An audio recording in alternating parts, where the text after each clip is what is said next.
This is what 500 milliliters of sweat looks like. Compare that to 330 milliliters of soda pop. This is how much you can sweat in 15 minutes if you're an elite athlete working out in the heat. It's mostly water, and unless you've got some sort of metabolic disorder, it doesn't really smell like anything. And this is Louie Pasteur. He pioneered the field of microbiology, he's been called the father of germ theory, and he's most famous for proving that bacteria don't appear out of nowhere. 1, 2, 3, 4.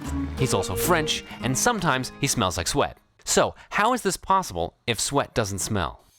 Well, Louie Pasteur has two different types of sweat glands, the eccrine and the apocrine.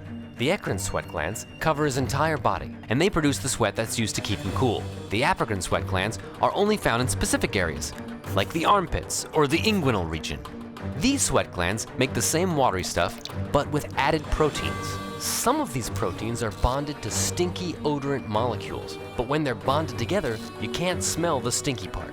The bacteria living in Louie's armpits are hungry for the protein, so they break this bond, releasing the odorant.